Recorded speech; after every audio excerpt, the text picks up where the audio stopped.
Tu, em off, tu falou que tu foi pra Rússia também, né? Foi. Pra ver teatro, festival, estudar? Então, qual que é? foi o seguinte, eu dou aula numa escola que chama Teatro Escola Célia Helena, e aí eles juntaram um grupo de 15 alunos para fazer um intensivão no Teatro de Arte de Moscou, que é assim a escola de teatro, né, mais famosa do mundo, porque lá que o Stanislavski criou esse método dele aí. E a gente foi lá, ficou 3 semanas lá em janeiro de 2020, quando estava começando a pandemia, né? A pandemia estoura dia 16 de março, e a gente estava lá em janeiro, num frio absurdo, né? E foi muito legal ver como lida de outra maneira com o artista, né? É um país horroroso em vários sentidos, né? Homofóbico, racista, com um histórico terrível, né? Da época do comunismo, dos assassinatos do Stalin e tal. Tem um monte de coisa de ruim. Mas tem uma coisa que é o respeito ao artista e ao professor, que é um negócio que eu nunca vou esquecer. Né? Num dos primeiros dias que a gente foi com uma guia no cemitério, ela foi mostrar como os caras, né, fazem estátua de celebridades, e a maioria era estátua de celebridade, de atores de teatro. Né? Lá o teatro é muito mais importante que a televisão, então o ator de teatro é que tem essa consideração que tem aqui o ator de TV, né? Uhum. E a coisa do professor, cara, o respeito absurdo, assim, pelo cara que multiplica o conhecimento, sabe? E eu fui como professor, né? E aí começa já da onde você vai, das instalações, né? A gente ficou nas instalações da escola. Aí os alunos foram para um lado do prédio e aí eu fui sozinho para um outro, né? Aí eu cheguei lá, a minha instalação era um apartamento com sala, cozinha, banheiro, né, quarto. E eles dormiam juntos, assim, né, em beliches e tal. E aí eu, cara, falei, gente, nossa, por quê? Não, você é professor. Aí eu, tá. E aí, mas aí vai para a escola, e aí tem o intérprete, né, quando ele vai falar, olha, quando os nossos costumes são diferentes, então a gente sempre fala um pouquinho antes e tal. Para vocês, antes de começar o curso, porque, né, para vocês entenderem o costume do lugar. Então, aí o respeito ao professor. Então, quando o professor entra, toda aquela coisa que a gente acha careta, né, de levantar, ou lá continua. Uhum. O professor entra, as pessoas levantam. Tem o professor fala, todo mundo tá quieto. É um negócio assim que eu não sei. Precisa viver aquilo lá que a gente viveu ali, sabe? Para entender esses caras que não é uma disciplina, não é um negócio que é porque é imposto. Que alguém mandou, né? Exatamente. É um negócio assim que é do coração, né? E tem uma coisa no contato, assim, né? Cara,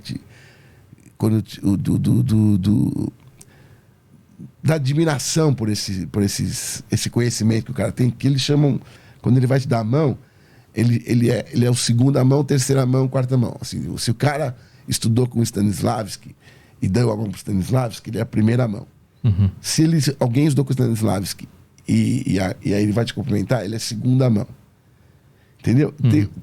Tem quase que um título nessa relação de conhecimento, de repassar o que você É meio uma coisa aprendeu. de arte marcial, assim, de faixas. Pode crer, tem muito a ver. O que tem o que tem no teatro russo que é tão marcante? O que esse cara criou? Por que é diferente? Por que tem lá? Ele é o cara que trouxe esse sentido da verdade, do vivenciar o momento. O Stanislavski, o que ele faz é isso.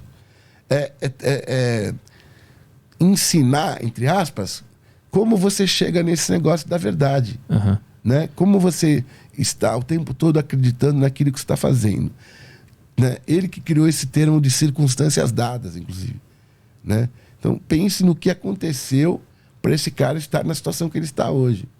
Essa ideia era revolucionária na época que ele trouxe isso. Totalmente. Até então o teatro era o quê? Era mais fingimento, entre aspas? Era, exatamente. Que era essa coisa declamada, né? Exagerada, né? Que você não existia novela e cinema. Então, hoje a gente já está acostumado com essa forma naturalista do cinema e da televisão. Que você olha e você fala, isso aí é a vida, né? É o dia de hoje, tá? São atores, mas é tudo muito natural. Olha como ele é. Você chega a falar isso. Ele é tão bom, ele é tão natural. Não existia isso. Então, quando ele põe isso no teatro, isso revoluciona. Hoje a gente fala, mas, cara, isso é óbvio, né? Só que não era. Sim. Não era assim. Então, tudo que a gente vê de arte hoje está fundamentado na teoria dele. Isso, nessa coisa do naturalismo, desse realismo aí. Que ele que começa. Mas sabe de onde ele tirou isso? Ou foi uma ideia que ele teve? Ele viu alguém fazendo? Ao contrário, ele estava incomodado com esse jeito histriônico de fazer teatro, com essa gritaria e tal. Né? Então ele vai e fala, não... É de outro jeito que eles vão fazer isso. E a partir daí ele começa a estudar psicologia humana para entender como é que funciona a mente, para conseguir acessar esses lugares? Não, muito mais na prática. Na prática, no corpo, né? Controle demais do corpo, assim. É tipo malabarismo, inclusive. Tem aula de acrobacia, não malabarismo. Acrobacia, sabe? Muito treinamento com técnica oriental.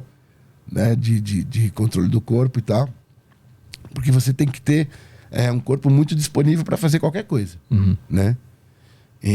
Então todo esse também para você de novo tá mostrando a verdade, porque eu não posso olhar para um cara que tá falando que é um atleta e eu tô vendo ele um cara que não consegue nem se mover direito.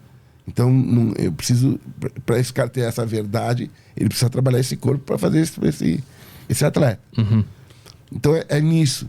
Aí, isso vai se desenvolvendo, né? Depois, em outros estudos, que vai gerar trabalhos em Hollywood para treinar ator de cinema e tal. Mas a base também vem tudo de lá. Esses grandes nomes de Meisner, Lee Strasberg, que treinaram grandes atores de cinema em Hollywood, vêm lá de Stanislavski, de treinamento com ele. E não tinha também uma teoria dele sobre as emoções, como sentir tristeza ou alegria? Era ele que falava que tu tinha que lembrar de algo que aconteceu contigo? Então, e ele começa assim, mas depois ele descarta isso, que é o tal da memória emotiva. Isso. Ele fala, isso não funciona, porque vai cair lá naquele negócio que a gente conversou lá atrás.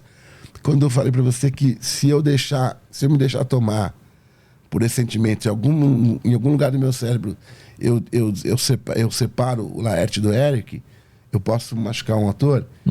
Ele vê isso. Se eu fico entrando nessa história de memória dramática, eu posso fazer com que uma pessoa que tenha um problema psíquico sério, ela não retorne mais. Porque fiquei fazendo ela pensar naquilo, para ela chorar, por exemplo. Lembra de um negócio que te fez chorar muito e tal. Né? Trabalha isso. Aí você vai ficar voltando naquilo, você destrói a pessoa. Sim. Né? E ela não vai conseguir fazer aquilo toda noite. Sim.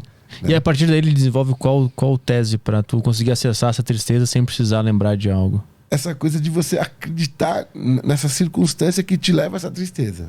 Sim. Dentro daquela peça. Que me leva a acreditar que minha filha pode ter transado com um cara separatista, é a semelhança desse bebê que eu estou vendo aqui. Eu começo a desconfiar dela. E eu preciso acabar com essa bebê.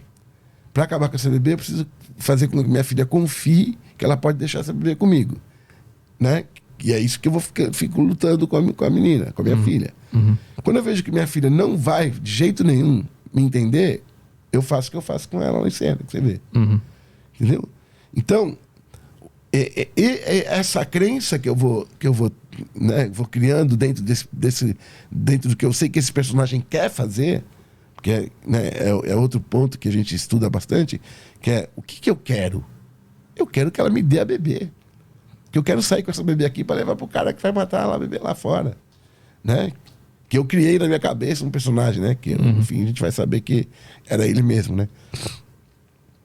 Mas é isso. Então, esse meu querer, eu tenho que ficar argumentando com ela coisas que eu acredito que vai fazer ela mudar de opinião.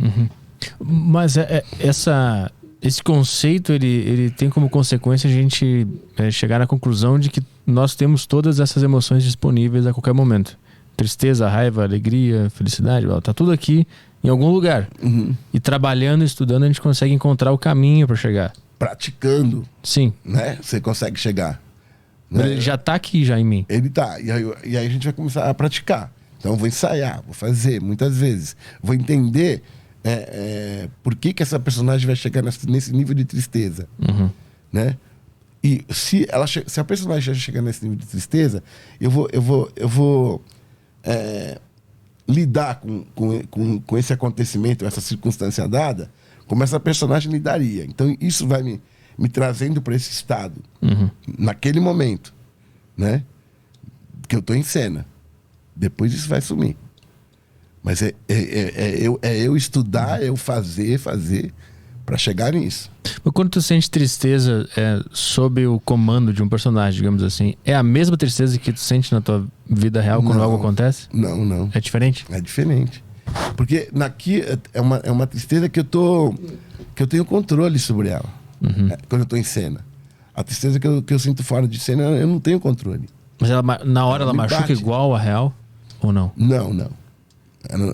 Ela conforme a situação, né? Se é uma situação que me aproxima da minha vida real, ela me toca de uma forma diferente, com certeza. Ela, né? Agora, se ela não tem nada a ver comigo, ela vai ser uma tristeza que eu vou falar, entre aspas, técnica. É uma tristeza que eu aprendi a criar devido às circunstâncias que esse personagem viveu, né? E que neste momento da peça me trouxe nesse estado. Interessante. Né?